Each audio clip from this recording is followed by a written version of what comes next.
Hey everybody, hey, this is Elinda and I'm back, with Empowering Life After Loss. Today I am interviewing my daughter-in-love, my stepdaughter, my daughter. Many of you don't know that my husband was married before me. So Amber is his daughter from his previous marriage, and I have talked to my daughter, my son, my husband about what they felt when Ebony died. So now I had asked Amber to interview her, but she was so busy, that she could not be interviewed because she has a husband, 3 kids, a full-time job, and as you can see, Chance is going to be a part, Chase is going to be a part of our interview today. He's going to keep coming in, but we're going to talk about the things that Amber felt when Ebony died. So with all of that being said, introduce yourself and tell me a little bit about yourself. Okay. Hi, I'm Amber. I'm my dad's oldest child. I'm 30 years old. I am married. I have 3 kids. So Amber, okay, I'm going to start off with talking about Ebony and the night that we found out. The night Ebony died, you didn't live with us. You weren't living with us at the time. Correct. You were living with your mom. So how did you get the news? So I was actually working at Parkland in the ER. I was pregnant with my second child, my daughter. And my mom called me. It was about around 1 o'clock in the morning. My mom called and she just said, "Baby, I got something to tell you." And I'm like, I'm at work, so I'm thinking like, what is it? So she's like, Ebony died. And I'm like, Ebony who? So I didn't mean to make it sound like that or look like that because we have other relatives by the name of Ebony. But she said, your sister. And I just remember just stopping everything I was doing. I was in the triage center and I just started crying.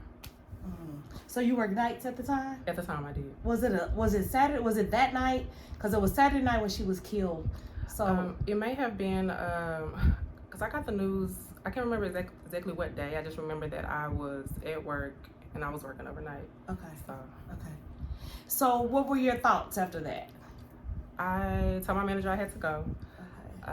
I couldn't think straight. I couldn't function. I just was in immediate shock. So I went home and I was on the phone with my husband. We weren't married at the time, but I was on the phone with him. And he stayed on the phone with me until I got home because I was really shaken up. Okay. And Ebony and Amber are about 4 years apart. So Amber is 30. Ebony would be, actually y'all are not 4 years apart. So she would be 28 this year. So y'all are actually, I didn't realize y'all were that close in age. So what did you think? Because I didn't invite you to the funeral home. Did you feel like you were left out with all of that? Now that I hear that, I'm like, I didn't invite you to the funeral home. Yes. How did you feel about that? I did feel left out because I didn't see her until the wake, when we had the wake service. So, I didn't take it just horrible, but I would have liked to be a part of everything that was going on with her. Right, and I'm sorry for that because I didn't know. Now that I think back, I'm like, I didn't call you. Well, at the time, you weren't really coming to the house, and that was another thing. Right. For all of y'all that don't know, me and my husband's been married for 27 years, and she comes over every other weekend, and there's been times where we've had drama, and she wasn't coming, and at the time, I believe that was one of the times where you weren't coming to the house. Yes. So, well, if we just take it back into a time, like just being younger, when you say drama, I agree. Drama, my mom and my dad, they couldn't, I would say, compromise. So it would cause issues to where me and my siblings weren't as close as I felt like we should have been. Right. So I took it hard because when Ebony passed, it was like we were just getting that bond that we have always wanted. So, being older, we were able to spend more time together and didn't have to worry about, okay, there's drama with, whoever. So we finally got to that point. Right. And I'm going to take accountability for that because there was a time where I was more involved. And as Amber said, when it got more dramatic for me, I just stepped back and let my husband handle it, which letting him handle it probably wasn't the best because when I was involved, I feel like you were more active in our lives. When I was in it and being in it, you were coming on a regular basis, things were happening on a regular basis. So I kind of stepped back because I was tired. I was just tired of everything. So I just stepped back, and I probably, looking back, I should have done different, but I can't go back. All I can say is I'm sorry, and I should have been better about that. The other thing was and I think back, she did not come to the funeral home when we made the arrangements. Like she said, Ebony died on a Saturday. We had the wake on a Friday, and actually the wake, we weren't even there because I didn't want to go. I didn't want to be around people. I didn't want to be bothered. So I had them put that thing over her casket, and I told them not to let people touch her. I viewed the body, and I went home. So who all went to the funeral home with you? So I remember, I don't think anybody went with me. It was just myself. I remember seeing Ebony. She had on white, and I started crying looking at her. I'm like, she looks so pretty. Yeah. And that's the way I would have wanted to see her. And I guess the biggest thing for me was when I found out she passed, I was hurt because knowing she was by herself. And that it was a 3-car pileup. It was 3 cars. So knowing that she was by herself and nobody around until y'all got the news, so that bothered me. So to see her just at peace gave me some comfort. Well, she was by herself, but just for FYI, she was like, I think the wreck was like at 1740. When they got there, like within 3 to 5 minutes, she was already dead. So she was by herself. I felt like it was better that she was by herself, because I felt like if other people would have been in the car, other parents would have went through what I went through. So for me, I was glad that her roommate wasn't with her. I was glad that she didn't have any friends with her. I just didn't want anybody else to feel what I was feeling. So, but that's my point of view. I didn't know you felt that way either. So I would have felt guilty, I think, about her having somebody else's child. But it was quick, for her when we got there. And when I made the obituary, everybody, because I did never talk about Amber, because like she said, it was drama. And my grandmother always told me, if you ain't got nothing good to say, don't say nothing at all. So a lot of my coworkers, everybody, when I put your name in the obituary, they were like, who is Amber? Where did Amber come from? Elanda, who is that? They had never heard me mention you, because I never went to work and like talked about my situation. I just was really quiet about it. I'm like, that's Frank's oldest. They were like, you never said that Frank had another child. I'm like, I know, I just didn't. So it was kind of, I don't know if that was a bad or a good thing though. Why you start? Well, because how do you speak about that if it's not something that's your everyday? It's not positive. It wasn't positive. So for me, I didn't want to dog you out. I didn't want to dog your mom out. I wasn't going to say anything. So if I didn't have anything good to say, I just shut up about it. It was something that we had at home. It was my life, but it wasn't everybody else's life. So on my part, my coworkers like, who is Amber? Where is Amber? I never knew Amber. And I'm like, that's Ebony's sister, So that was shocking for me. I didn't realize I was so private about it until that moment. So I just felt like I should have been more, I don't know. I felt like I could have done better. And done better by you as her sister, because at the end of the day, none of the stuff that was going on really had to do with you. It was grown people and they missed. So I just kind of missed the ball on a lot of things. So after the funeral, how did you feel after all of that stuff? So with the actual services, I sat with my grandmother, my dad's mom. So we weren't exactly, I would say, with the family, so I kind of felt left out with that. But I didn't want to make it about me, so I never really said anything. It was a lot going on. You lost your daughter, so who am I to come and, hey, I'm feeling like this? I didn't feel the need to do that. So after the funeral, I dealt with feelings like it was hard for me to see a red Corolla for a while. It was crazy for me to go to Six Flags. Couldn't go to Six Flags for a while. That's the last place that me and Ebony went together. And I remember, I want to say it was around Fright Fest we went, and so I couldn't go to Six Flags for a while. I didn't want to. Even I know her favorite movie was Lion King, and we watched that every time I would come over, or that was I would say that's our movie, because we laugh. The hyenas remind me of me and her when we laugh, because we have like this funny laugh that'll make other people laugh. So when we getting together, it's like we cutting up. So I think about horses. My daughter loves horses. So and my daughter's in gymnastics now. She reminds me so much of Ebony. So just things like that always remind me of her. So I do have one question.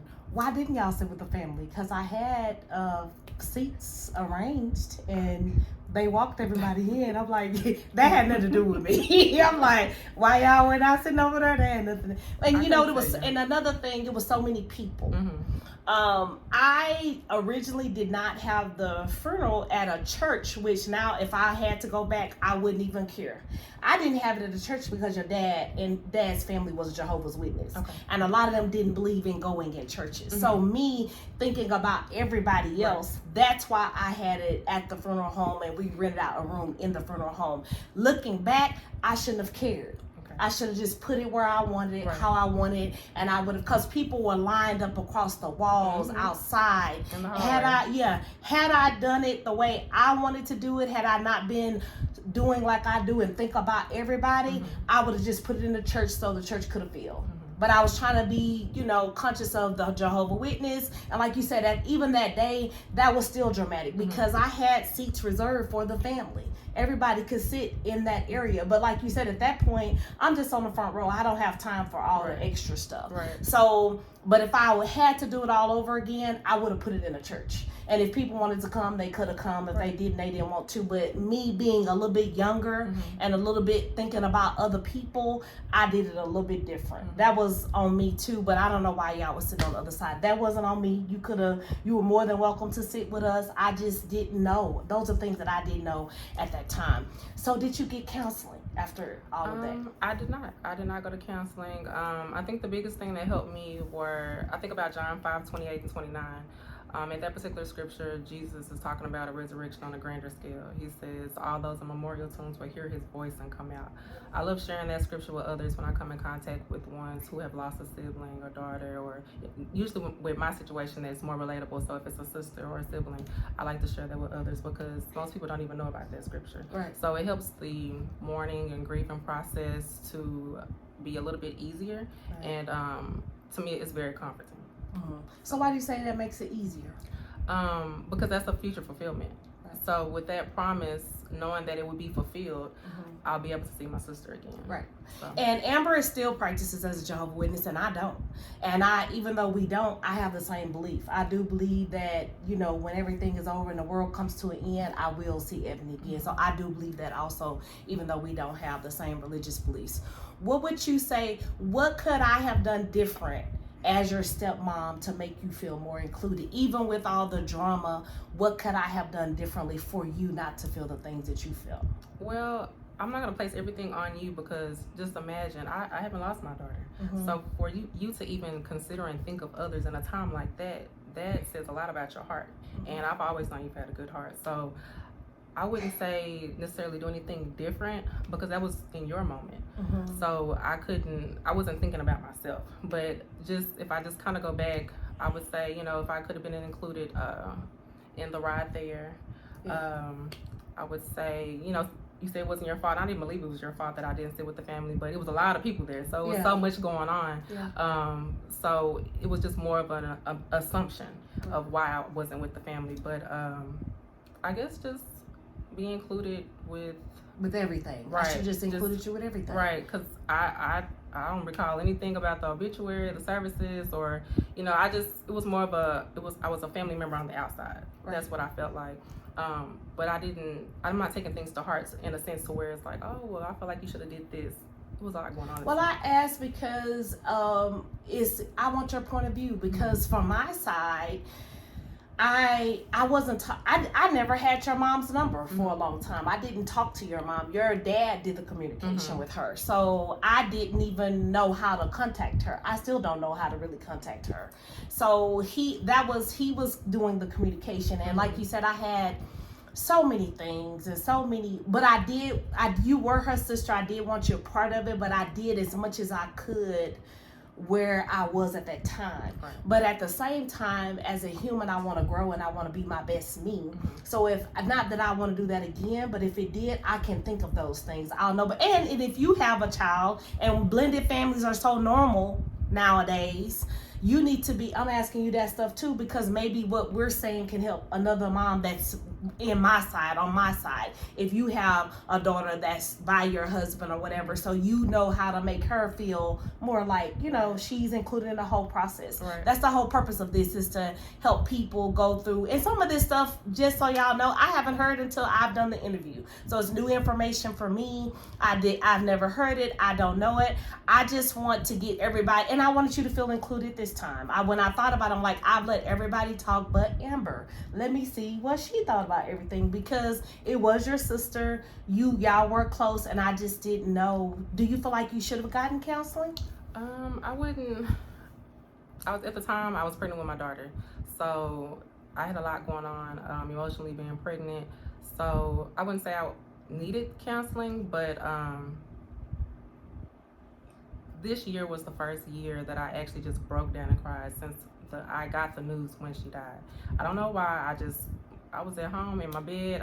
The days leading up to the anniversary or the commemoration of her death just tore me up. Mm-hmm. I don't know why, I just did. I was just in a funk. I'm like, I shouldn't have went to work.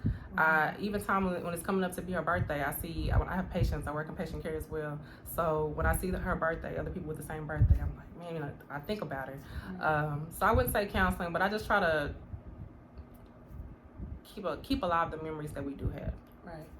So, and then speaking on the situation where you say that others that may have a blended family, my husband actually has other kids that I consider my bonus kids, so I can relate to my stepmom's situation. So when you're going through a lot, you have your own kids, you have your husband, and you're trying to maintain everything that you have going on in your life. The drama is not something that you have time to deal with. So that was my first time hearing that, well, outside of the conversation when you reached out to me to do the video, which I appreciate. Mm-hmm. I did feel included.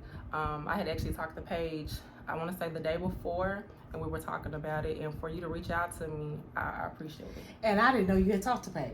When I talked to Paige, she's like, I just talked to Amber. And I was like, you did? Mm-hmm. Me and Paige didn't talk about this. Mm-hmm. I just told her, I called Amber and asked her to be on the video. She's like, Mom, you did? And I think for them, since I never said a lot about you, they always felt like I don't know, for a while I think they were almost like they would hurt me if they talked to you.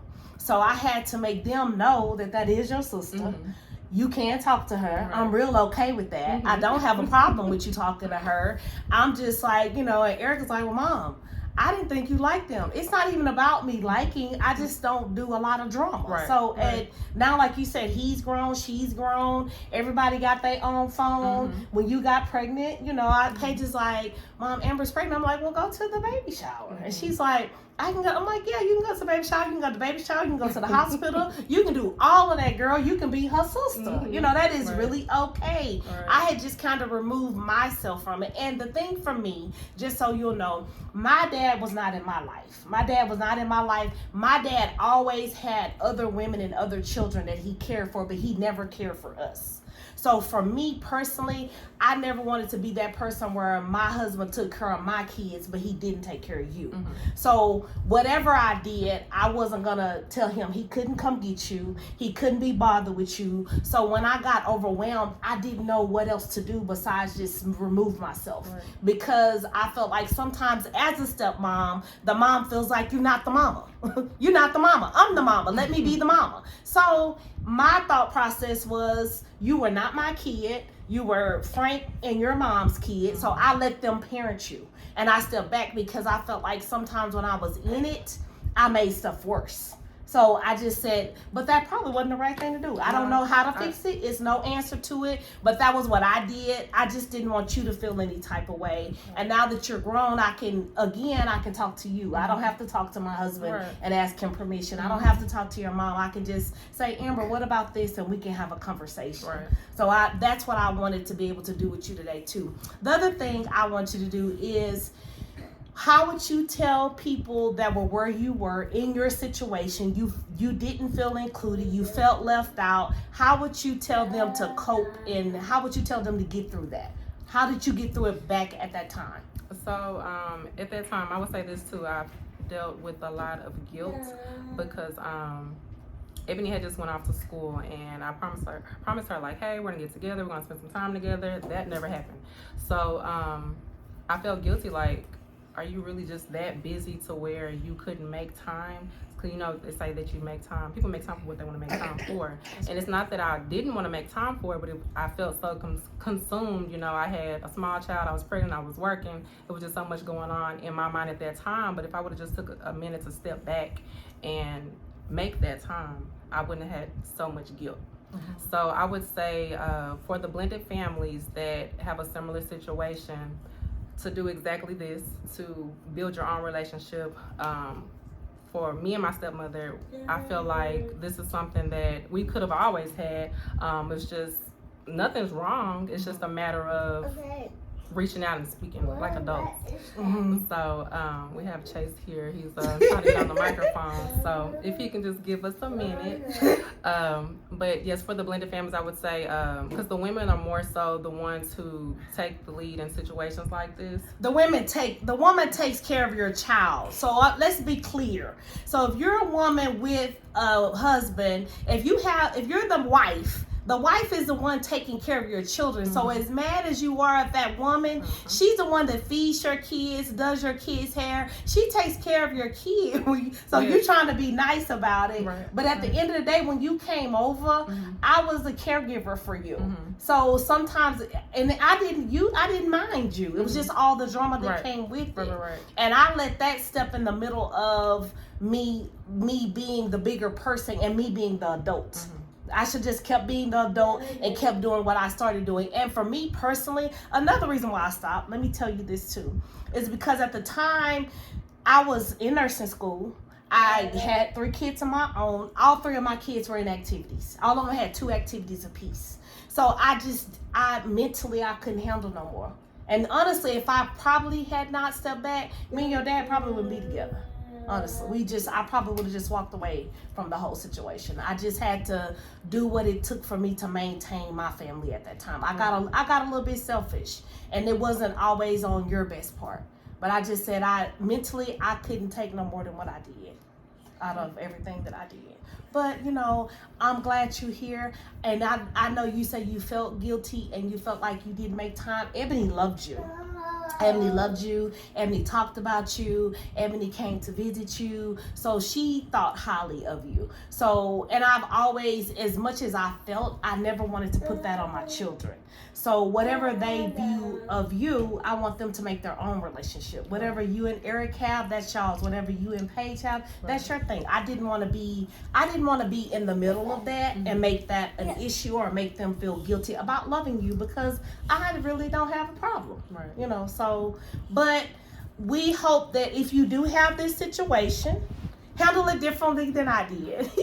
Even though Amber said I guess you're okay. You did. I mean, you did what was in your best interest at the time. And for you to even feel the way that you feel, to have done things differently, like I said, that says a lot about your heart. So I appreciate it. I don't have any bad memories or thoughts of you. I remember one time Dad asked me, do you think that my wife's the reason that your mom and I aren't together? And I'm like, no. I only have good memories and thoughts of you. Well, I think that came from those are things that I've heard, you know, over the time that because when I met your dad, he was in the process of getting a divorce. But like I told him, every man I met back then was getting divorced. Every married man I met, they all, well, I'm getting divorced. I'm getting divorced. I'm like, here you go. You another one is getting a divorce. So I'm like, he's like, no, for real, I am. I'm like, because the last 10 guys I met was getting a divorce and they still married. So I wasn't trying to hear it. And he was just real consistent. So he kept, and I'm like, maybe he really is getting a divorce. Because I'm like, you are not going to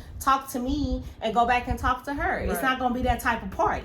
You going to either be with me or you going to be, he's like, no, for real, I'm getting divorced. I'm like, here go another buster up in here talking about he leaving his wife and he really not. Because men do that. They like, I'm leaving. Okay, yeah, sure you're leaving. So that was my side of it when I met your dad. So I didn't take him from your mom.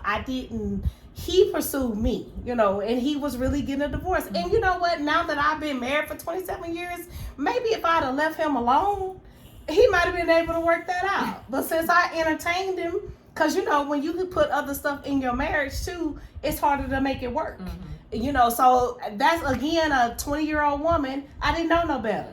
I'm just, enjoying the okie doke that he giving me. I'm just like, okay, I like you too. We can do this. I'm believing everything he's saying. But as a married woman now, if a man is in a marriage and if there's any chances for the marriage to work, the woman needs to back off and let him be until everything is final. And I didn't do that either. But I ain't perfect. I'm just that's just my truth. I'm not perfect. Everything is not great, but that is what it is. But I want to, what else do you have to say about Ebony? Or my channel is all about living after your loss and getting through whatever you're going through. So as hard as it is, as difficult as things may be, you can live a life after your loss. So that was, and I wanted Amber's point of view because I want you to be included. I do want you to be in everything. And I want people to know who you are. World, this is Amber Nicole Evans. So she is married with 3 kids. And say hi, say hello to the camera. Say hi, Chase. So I don't have anything else. What else? Can I take my earphones off? You can. So what else do you have to say, Amber?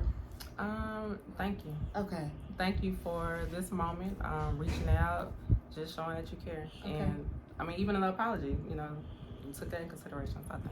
Yeah, and I'm not perfect, but you know what I did, what I knew how to do at that time, and as I grow and as I become a better woman, I hope I do things better. You guys have a good day, and thank you for being on my channel. All right.